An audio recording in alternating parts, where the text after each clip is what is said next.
స్కాంద పురాణాంతర్గత శ్రీమద్భాగవత మహాత్మ్యము 4వ అధ్యాయము.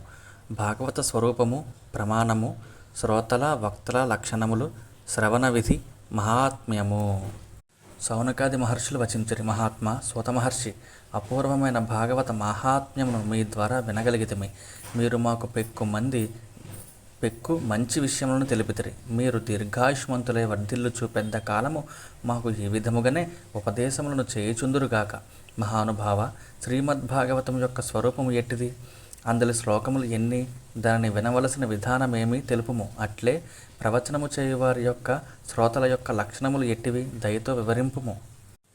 సూతుడు వచించెను. ఋషులారా, భాగవతము యొక్క భగవంతుని యొక్క స్వరూపము ఎప్పుడునూ ఒక్కటే.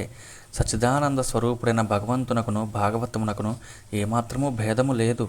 భాగవతమునందలి ప్రతివాక్యము శ్రీకృష్ణ భక్తి తత్పరులైన వారి యొక్క హృదయముల యందు ప్రకాశించుచుండెడి మధురమైన భగవద్రూపమునే సాక్షాత్కరింపజేయుచుండును.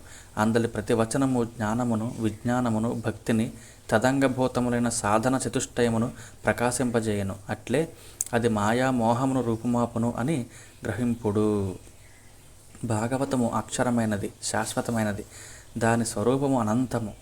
అందలి శ్లోకముల సంఖ్యను ఎవరినూ చెప్పజాలరు. పూర్వము శ్రీ మహావిష్ణువు బ్రహ్మదేవునకు 4 శ్లోకములలో దిగ్దర్శనముగా, సూత్రప్రాయముగా దీనిని ప్రకటించెను. విప్రోత్తములారా, భాగవతము మిగుల గంభీరమైనది. అందలి లోతైన విషయములను గ్రహించుటకు పూనిక వహించి అందు కృతార్థులగుటకు బ్రహ్మ, విష్ణు, మహేశ్వరులు మొదలగు వారు మాత్రమే సమర్థులు. మానవుల బుద్ధులు, మనోవృత్తులు పరిమితములు. వారి హితము కొరకై వ్యాస భగవానుడు పరీక్షిత్తునకును శ్రీ శుకునకును మధ్య సంవాద రూపమున దీనిని కీర్తించెను. ఈ గ్రంథము పేరే శ్రీమద్భాగవతము. ఇందలి శ్లోకముల సంఖ్య 18,000. సంసార సాగరములో మునిగి కలిపురుషుడు అని మొసలి నోట చిక్కుపడిన ప్రాణులను తరింపజేయుటకు భాగవతమే పరమసాధనము. జయ శ్రీహరి. శ్రీకృష్ణ భగవాన్ లీలా వైభవమును ప్రకటించినట్టు దివ్య గాథలను ఆశ్రయించినట్టు శ్రోతలను గూర్చి వివరింపబడుచున్నది. ఈ శ్రోతలలో ప్రవరులు అంటే శ్రేష్ఠులు, అవరులు అంటే అధములు అని 2 విధముల వారు గలరు. ప్రవరులలో జాతకము, హంస, సుఖము, మీనము మొదలగు భేదములు గలవు. అట్లే అవరులలో కూడా వృకము అంటే తోడేలు, భూరుండము, ఎద్దు, ఒంటె మొదలగు భేదములు గలవు. చాతక పక్షి ఇతర జలములను ముట్టక కేవలము మేఘజలములను పానము చేయుటకు నిరీక్షించుచుండును. అట్లే సకల శాస్త్రములను త్రోసిపుచ్చి కేవలము శ్రీకృష్ణ లీలా వైభవములకు సంబంధించిన శాస్త్రములనే వినుటకు దీక్షబూరిన శ్రోతను చాతకము అని అందురు. హంస నీటితో కూడిన పల నుండి నీటిని వేరు చేసి నిర్మలమైన క్షీరమునే గ్రహించును. ఆ విధముగానే పెక్కు శాస్త్రములను శ్రవణము చేసినను విన్నను వాటి యందు సారభూతమైన కృష్ణామృతమును మాత్రమే సేవించు శ్రోతను హంస అని అందురు. చక్కగా పలుక నేర్చిన చిలుక తన గురువును శ్రోతలను సంతృప్తి పరిచినట్లు చక్కని అధ్యయనముతో మితభాషియై శుకుడు శ్రోతలను వ్యాసుని సంతోషపరచును. క్షీరసాగరమునందలి మీనము మౌనముగా కన్నులు తెరచి చుచుటనే సర్వదా ఆ క్షీరములను గ్రోలుచుండును. ఆ విధముగానే మీనము అనబడు శ్రోత శాస్త్రములను విను సమయమున ఏమియూ మాట్లాడక నిర్నిమేషములైన నేత్రములతో చూచుచునే ఆ కథాసారమును ఆస్వాదించుచుండును. అట్టి శ్రోతను మీనము అందురు. ఇంతవరకును ఉత్తమ శ్రోతలను గురించి వివరింపబడినది. ఇక అధమ శ్రోతలను గురించి తెలుపబోచున్నాను.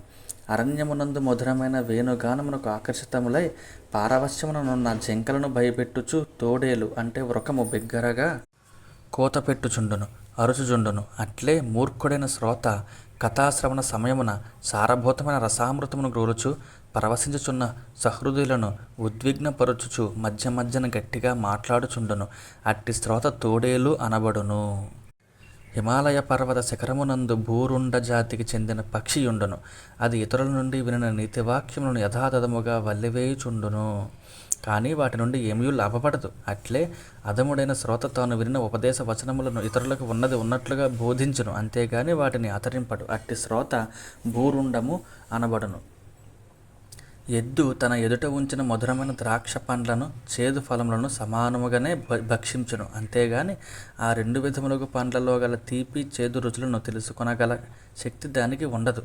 ఆ విధముగానే అధముడైన శ్రోత తాను వినిన విషయముల యందలి సార అసారములను గ్రహించు సామర్థ్యమును కలిగి ఉండడు. అట్టి శ్రోత ఎద్దు అనబడును. ఒంటె మధురమైన మామిడి పండ్ల జోలికి పోక చేదుగా ఉండేటి వేపాకులను భక్షించును. అట్లే అధముడైన శ్రోత అమృతప్రాయములైన భగవత్ కథల వైపు దృష్టి పెట్టక కేవలము తద్విపరీతములైన సాంసారిక విషయముల యందే శ్రద్ధ పెట్టి మునిగి తేలుచుండును. అట్టివాడు ఒంటె అనబడును.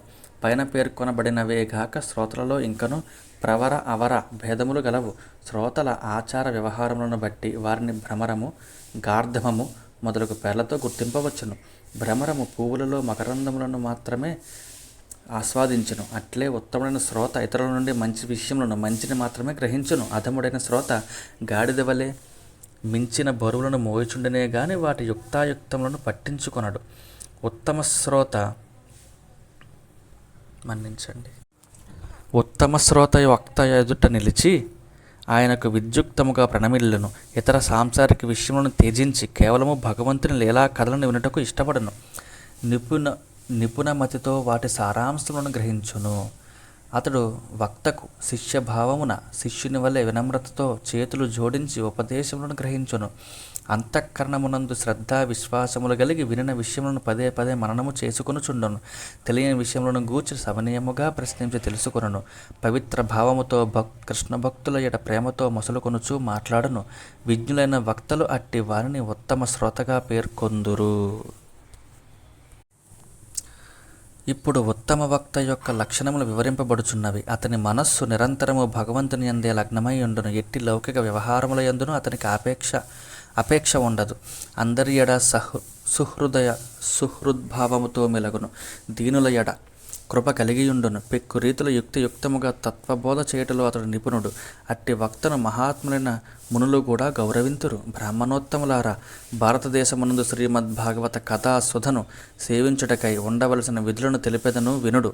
ఆ నియమములను పాటించుట వలన శ్రోతలకు సుఖశాంతులు పరంపరగా లభించును. జై శ్రీహరి. శ్రీమద్భాగవతమును సేవించుటకు సాత్వికము, రాజసము, తామసము, నిర్గుణము అను 4 పద్ధతులు గలవు. వివిధములైన పూజా సామాగ్రితో యజ్ఞము వలె అత్యంత శోభాయమానముగా నిర్వహింపబడుచుండు నదియు, మిక్కిలి పరిశ్రమతో 7 దినములలో ప్రసన్నతాపూర్వకముగా చేయబడినదియు అగు భాగవత సేవ రాజసము అనబడును. 1-2 మాసముల వరకు నెమ్మదిగా కథా రసస్వాదన చేయుచు ఎటువంటి ఆడంబరములు లేకుండా శ్రవణానంద సుఖమును వృద్ధి చేయునట్టి భాగవత సేవ సాత్వికమనబడును. కొందరు భాగవత సేవను ప్రారంభించిన పిమ్మట ఏదో ఒక కారణముగా మానివేయుచుందరు. జ్ఞప్తికి వచ్చినప్పుడు దానిని మరలా ప్రారంభించెదరు. ఇట్లు 1 సంవత్సరము పాటు అశ్రద్ధతో సోమరితనముతో మొత్తం మీద దానిని పూర్తి చేయుదురు. అట్టి భాగవత సేవను తామసము అని అందరు. ఇట్లు తామస సేవలు చేయకుండుట కంటెను చేయుటయే మేలు. కొన్ని దినములలో, మాసములలో, సంవత్సరములలో పూర్తి చేయవలనను కాలనియమము లేక నిరంతరము భక్తి శ్రద్ధలతో చేయబడు భాగవత సేవను నిర్గుణము అని అందరు. పరీక్షిని మహారాజునకును సుఖమహర్షికిని మధ్య సంవాద రూపమున చేయబడిన భాగవత సేవను నిర్గుణమునుగానే పేర్కొనవచ్చును. నిరంతరముగా కొనసాగిన రీతిని బట్టి అది నిర్గుణమే అయినను పరీక్షిని మహారాజు యొక్క ఆయు ప్రమాణ కారణముగా అది 7 దినములలో ముగిసినది. భారతదేశమునందేగాక ఏ ఇతర దేశమునందైనను త్రిగుణ అంటే సాత్విక, రాజస, తామస సేవలను లేక నిర్గుణ సేవలను తమ అభిలాషను బట్టి చేయవచ్చును. సారాంశము ఏమనగా మొత్తము మీద భాగవత సేవను ప్రవచన శ్రవణాదులను విస్మరింపక తమ అభిలాషానుసారము కోరుకున్న మీదుగా చేయుట ముఖ్యము. ఎట్టి మోక్ష కాంక్షయు లేకుండా శ్రీకృష్ణుని లీలా విహారముల శ్రవణ కీర్తనల వలన ద్వారా రసాస్వాదనమునందు ఆసక్తి గల వారికి శ్రీమద్భాగవతము ఒక పెన్నిధి వంటిది. సాంసారిక దుఃఖములకు భయపడి వాటి నుండి ముక్తిని గోరిడి వారికి ఈ భాగవతం భవరోగములను నివారించినట్టు ఒక దివ్యౌషధము. కనుక ఈ కలియుగమునందు ప్రయత్నపూర్వకముగా భాగవత సేవలను ఆచరింపవలను. ఈ కలియుగమున జనులు విషయ భోగలాలసులై సాంసారిక సుఖాభిలాషులను కలిగియుందురు. వారికి సామర్థ్యము, ధనము, విధి విధాన జ్ఞానము మున్నగునవి లుప్తమొకటి వలన యజ్ఞ యాగాది కర్మ మార్గముల ద్వారా సిద్ధి కలుగుట మిగుల దుర్లభము కనుక అట్టివారు కూడా భాగవత కథా శ్రవణము చేసినచో వారికి సర్వము లభించును.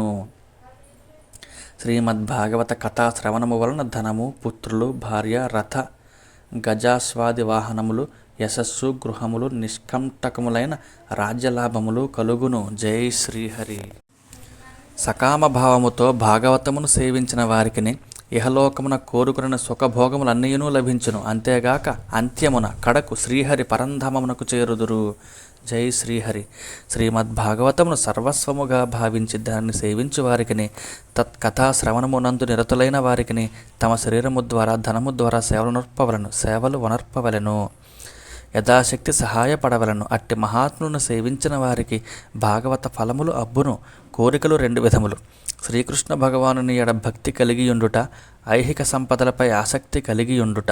శ్రీకృష్ణుని దప్ప మరి వేటిని కోరుకొనినను అవన్నీయును ఐహిక సంపదల ఎడ ఆసక్తి కలిగియుండుటయే యగును. శ్రోతలను వక్తలను 2 విధములుగా ఉందురు. కొందరు కృష్ణుని కోరుకొనివారు, మరికొందరు ధనమును కోరుకొనివారు. వక్తయు శ్రోతయు ఒకే విధముగు కోరికలు కలిగియున్నచో ఆ కథ రసవంతముగా ఉండును, వారికి సుఖములు పెంపొందును.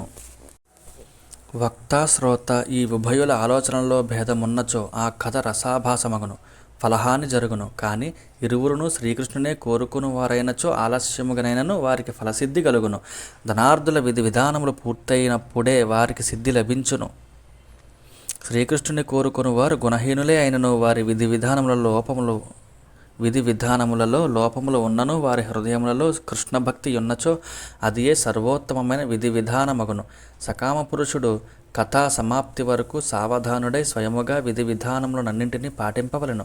భాగవత కథా శ్రోతయును వక్తయును ప్రతిదినము ప్రాతకాలమునందే స్నానమాచరించి నిత్యానుష్ఠానములను పూర్తి చేసుకొనవలెను. అనంతరము భగవంతుని పాదోదకమును సేవించి విద్యుక్తముగా భాగవత గ్రంథమును వ్యాస భగవానునే పూజింపవలను.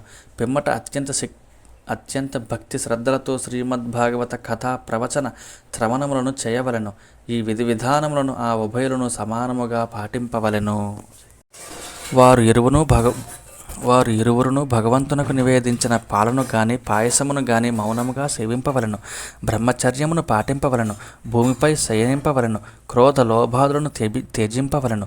ప్రతిదినము భాగవత కథ సమాప్తి అయిన పిమ్మట విధిగా భగవన్నామ సంకీర్తనము చేయవలను. కథాశ్రవణము పూర్తి అయిన చివరి దినమున జాగారమును పాటింపవలను. భోజన దక్షిణాదులతో బ్రాహ్మణోత్తములను సంతోషపెట్టవలను. కథా ప్రవచనము గావించిన గురువునకును వస్త్రభూషణాదులను గోవును సమర్పింపవలను. ఈ విధి విధానములను పూర్తి చేసినచో వారికి భార్యాపుత్రులు, గృహములు, రాజ్యము, ధనాదులు మున్నగు మనోరథములు ఈడేరును.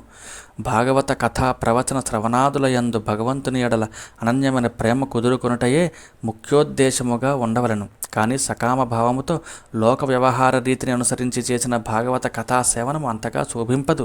శ్రీ సుఖదేవుల ముఖము నుండి జాలువారిన భాగవత కథామృతము కలియుగమున సాక్షాత్తుగా శ్రీకృష్ణ ప్రాప్తికి పరమ సాధనము. అది శాశ్వతమైన ప్రేమానంద రూప ఫలమును ప్రసాదించును. జై శ్రీహరి.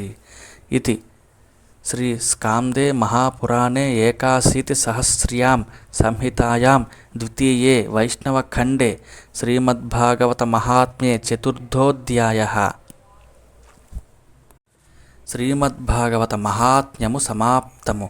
హరి ఓం తత్సత్. సర్వం శ్రీకృష్ణచంద్ర దివ్య చరణారవిందార్పణమస్తు. హరయే నమః. హరయే నమః. హరయే నమః.